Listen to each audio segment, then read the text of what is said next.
Hello, thank you for tuning in. I am Rafał and this video is about my experience with the bike behind me. This is 2021 701 Enduro and my thoughts about 1 year owning the bike, 11,000 kilometers behind me, and this might be quite a lengthy one, so buckle up. But I will also do chapters below for you to move around freely. All right, here we go.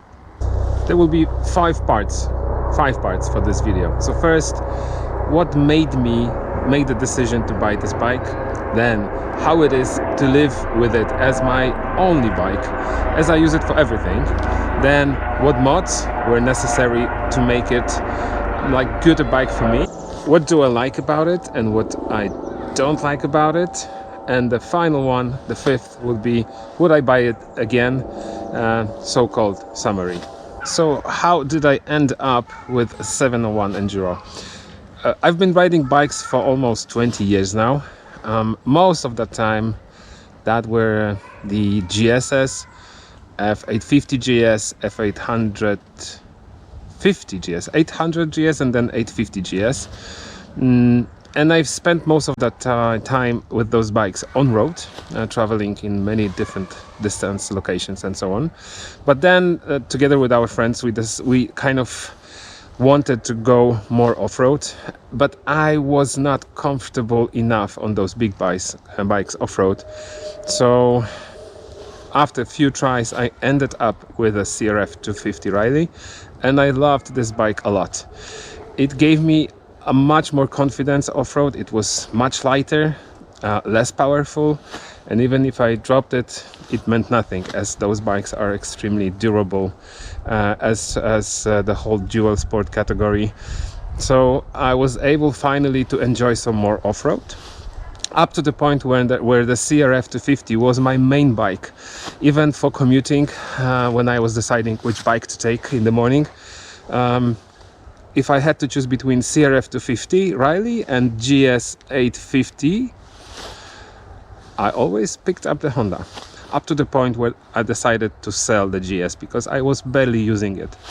And I was left with CRF 250 Riley as my only bike. Then we went to Kyrgyzstan.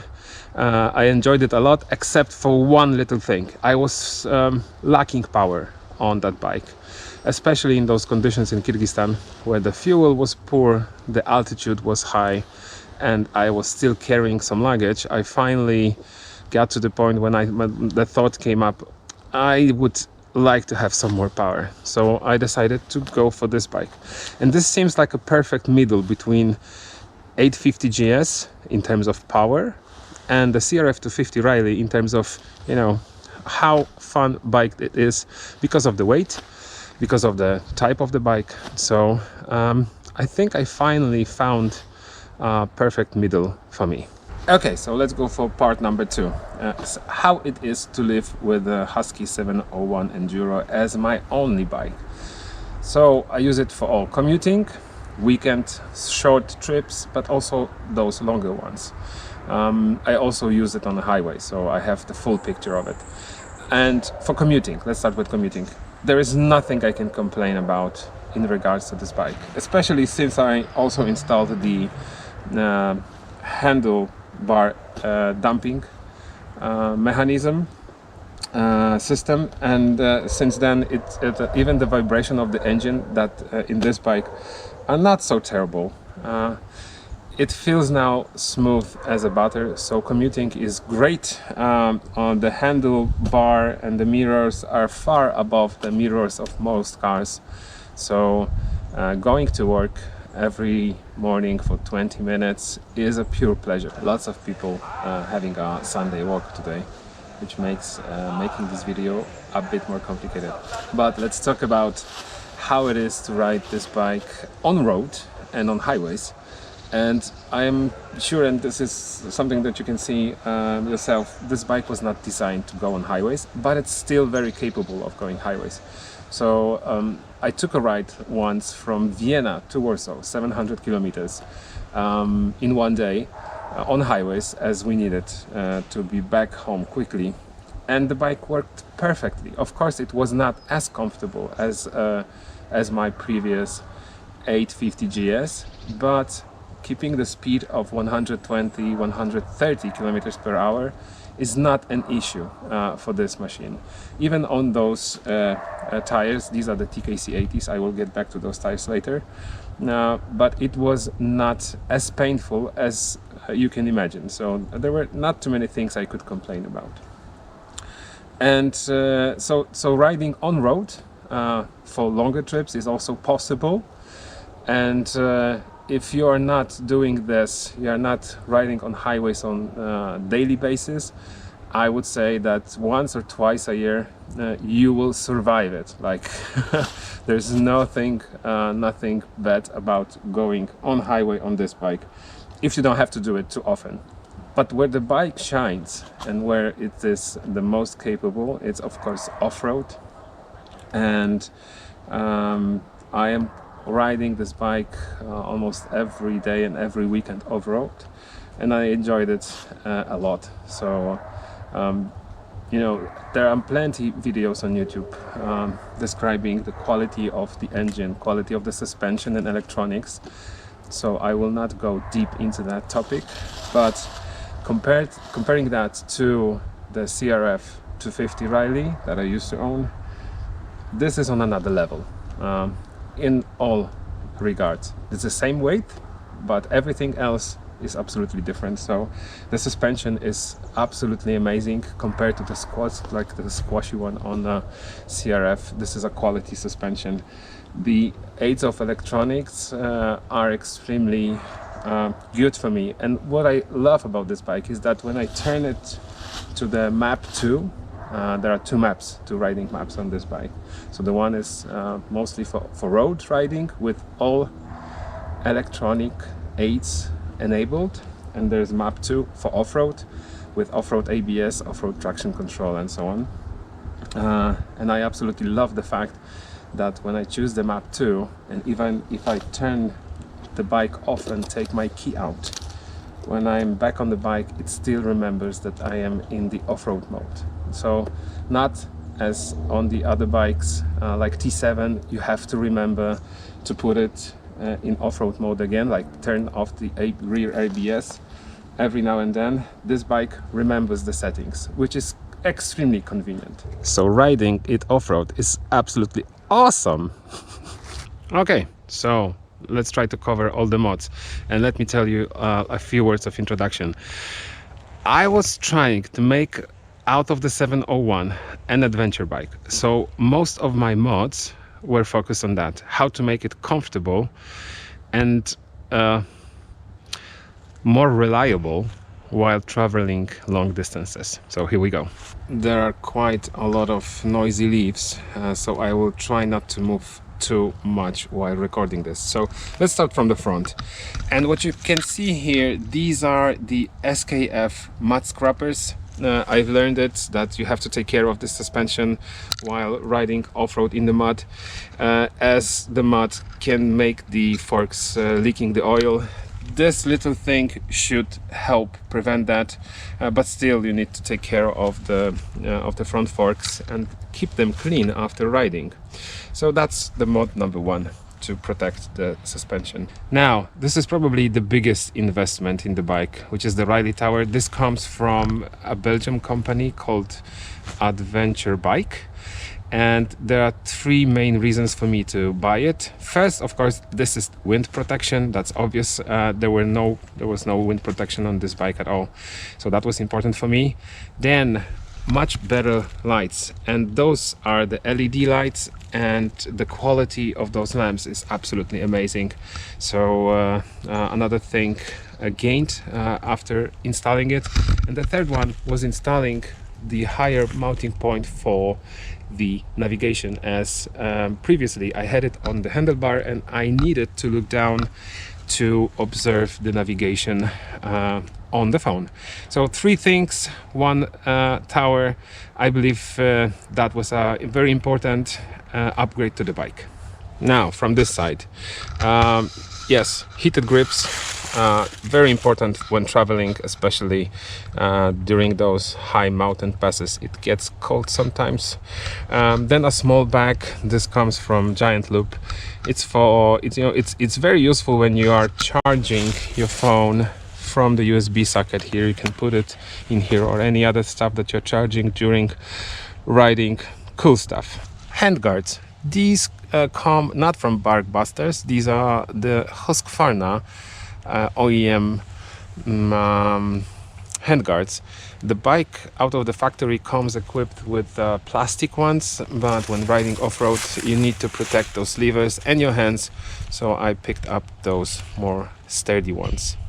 This is a basic crash bar. It is also produced by KTM Husqvarna. Very easy to install, but protecting the front of the bike and the cooling system, right? Okay, so now for the engine protection part. The first one, of course, is the skid plate. This comes from AXP, very light, not making any noises, and extremely durable, so I decided to go for that. Then you can see two engine covers on both sides. These come from the triple clamp. Very easy to install, and if you drop the bike, you don't have to worry that the rock will break the cover of the engine, which you don't want to happen when you are far away from home.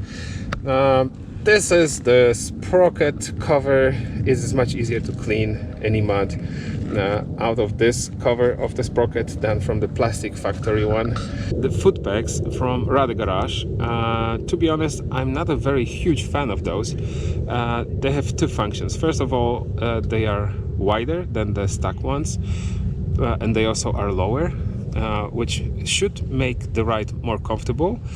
But the issue for me is that my boots are sliding off it sometimes. So if I were to choose once again, I would probably choose the ones from KTM, the KTM Racing foot pegs. Those should work a bit better. Another little mode, I have taken the passenger foot pegs off and mounted this little bracket that is helping me to mount the luggage. You can use it for the straps of the luggage, and it's keeping the luggage in one place. Very good stuff. And this little thing is the fuel dongle. I bought it from the Spanish company fueldongles.es, and I believe this makes a huge difference to how the bike performs. It is running much smoother. I had no more issues with the bike stalling when going slowly over some obstacles. On the other side, there is this rear brake lever that comes from 3D Moto. The factory one is extremely flexible, and when the bike is dropped, it is sometimes pushing a hole through the clutch cover. So this one is much more tough. And one more important thing about the AXP skid plate is that it's also covering the rear brake slave cylinder here, so the whole bottom of the engine, including that part, is protected, also the suspension part. Two little mods on the rear. One is this rack to attach some luggage, and the important one is the fuel cap. The factory fuel cap made me nervous about breaking the key in it. It was working extremely hard, and I've seen many pictures where people show that they have broken their key in that mechanism. So when going far away, I really didn't want it to have that happening, so I've changed it. Also bought the whole system on 3D Moto PL. It works great. In this little Kappa bag, I am also carrying a dongle for the side stand sensor, because it often gets broken when going off-road, and then you are not able to run the bike. So I have not installed it on the bike yet. I just keep it here just in case of emergency, to be able to go further. So I think these are all the mods, but also important is what I didn't change about the bike. So first of all, I have left the air filter as it is. I know there are many opinions about this airbox that is huge and it's reducing the airflow, but when bike dropped in the water, I think this is a much safer solution for me. So no changes there. I also haven't changed the tires. These are still the stock TKC 80s, and they have 11,000 kilometers on them. I've seen many reports saying that these tires are good for 4,000, maybe 5,000 kilometers, but those have 11, and I think I will be still using them for just a bit, and I absolutely like how they work. So these are the 50/50 tires, and as I am using the bike also for commuting and all of my rides, I am not using the bike in heavy off-road or hardcore off-road. Those tires for me are perfect. The last part that I was not talking about yet is the exhaust, and the one that you see here is not mine. This is the Wings exhaust, but let me first talk about the factory one.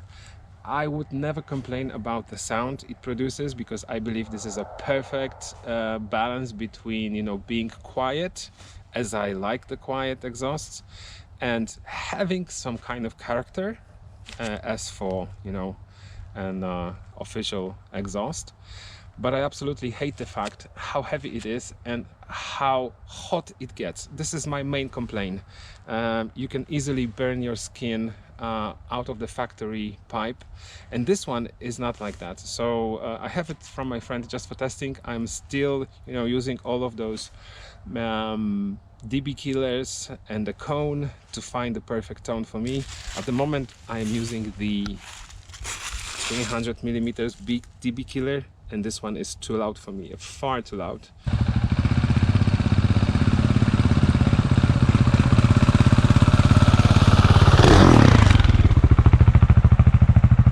And I will be taking out this one today. But some other combinations were kind of nice and not loud, but at the same time producing a lot of additional nice bassy sound, but it was not too loud. So absolutely fine. And this one is much lighter, but it's still not mine. I don't know what I'm gonna do about it. My friend went for Yoshimura. I hope it will make his ears more happy than the Wings exhaust. Let me just also quickly tell you about the luggage that I'm using when riding for those trips. I mostly just add one bag, and this is a bag coming from 21 Brothers. It's a Polish company. I just put it on the back of the bike. You can imagine this as a Moscow Moto Reckless 40, I guess this is. Mine has 42 liters. I attach it on the back, which gives me access to the cap to refuel, because as the bag is laying here and down to the mounting point, and it works for me great. So I took this setup for a trip to Bosnia last summer, and I was carrying all my luggage gear inside. Perfect. Were there any issues with the bike during the year? Absolutely not. The bike works perfectly, as most of the new bikes are working. The only issue I had, but that was probably my fault, was with the front forks leaking, as I probably once left the bike dirty after a heavy mud riding, and some mud got through those seals that keep the oil in the forks. But then I installed those mud scrapers, and I hope it will be fixed. No issues with errors, no issues with any other thing related to the engine, so everything works perfectly. A few more technical things. It is sometimes not easy to find the neutral. Sometimes I have to search for it a few times, and after 1 year I'm still experiencing this, so that could be improved. There are sometimes those false neutrals between some gears, but I think this is related to my lower foot pegs, that I am not pushing the gear lever high enough to engage the next gear. Some people are complaining about the sound of the engine on low RPM. Yes, it sounds like there are some screws inside, but as soon as you start, everything disappears and the bike works smoothly. And I would just add one more thing to the cons side. You have to do a valve check every 10,000 kilometers, so almost every year for me. One more thing, over the course of those 11,000 kilometers, I have added 250 milliliters of oil to the engine, as it was a bit too low in the window for the oil. So I added about that, and that was everything. No more oil needed. I was braking in this engine very gently, so I believe that's why the oil consumption is low. As I read some posts on the internet that people are adding much more oil over time. So if you're gonna buy it new, please be gentle with it over the first 1,000 kilometers. Then do the oil change, and then you can go crazy. And finally, would I buy this bike again? And my answer would be absolutely yes. So even with the new Transalp on the market, new Suzuki, new Touareg, and all of those bikes, new T7, the World Rally, none of these bikes would make my heart go faster than this one. I am still convinced that this bike is perfect for my needs in terms of the weight, the power, and how universal it is for all of the riding that I am doing. I know it might not be the bike for everyone, but for me it's perfect. And why? First, relatively low weight, great suspension, great electronics. Compared to all the other bikes that I have mentioned, it suits my needs the most. So if your riding needs are somehow similar to mine, you are not spending too much time on highways, you do a lot of commuting within the city, you have some nice trails around the place where you live, then this might be a great bike for you to try and see for yourself. So highly recommend it. If you would have any further questions, please let me down in the comments below. What you can expect from this channel going forward are the two things. First of all, I will be hopefully posting the test of the Wings exhaust with the different combinations of the DB killers. And finally, coming more videos from Pakistan. We are working on it, and it should happen soon. So once again, thank you for watching. See you next time. Cheers.